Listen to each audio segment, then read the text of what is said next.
Oluvannyuma lwa Honorable Robert Kyagulanyi Ssentamu okubeera nga abulookingibwa buli wabeera ayita, yasazeewo n'agamba kakozeseeko ko ate mu kyalo kimuyambeko n'okulaba enguudo zitya abantu bali batya abeeyo mu kyalo. Byonna kambekuwe ng'agezaako okubeera ng'annyonnyola. Kakati ebiseera ebisinga poliisi ebadde esiba amakubo agali main gateyagala tuyite ku main road. Bagenze okulaba ate bwe tuyita mu byalo kiba kyakabi nnyo okuba tutuuka ku bantu aba bulijjo abanaku abanyigirizibwa ne tulaba n'embeera y'amakubo. Kati ate bwe tutuuse eno bagaddewo amakubo ag'ettaka agayita mu bantu abaavu ne mu mbeera zaabwe, naye ate era abantu bagambe nedda Bobi twagala oyite eno olabe embeera gye tuyitamu.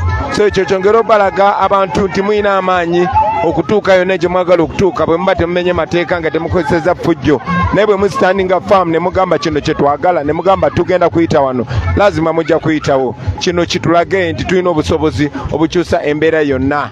Mwebale nnyo, mwebalire ddala.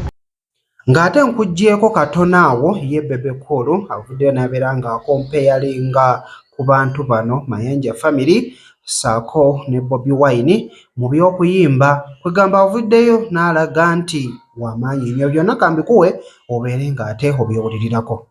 Bulijjo mubeeraawo mugamba ani asinga Big 3. Bebe Cool yamaliriza leediyo ne Wizo awumule mirembe, n'akwata ku kadingo n'amuvuga n'awummula. Kamiliyoni yakwatagana ne temwasala temwagusala tuddemu ne purinsipo eya purinsipo esooke. Purinsipo takyalina muziki, takyalina tusookera purinsipo. Tusookera purinsipo. Kansookeyo Amayanja.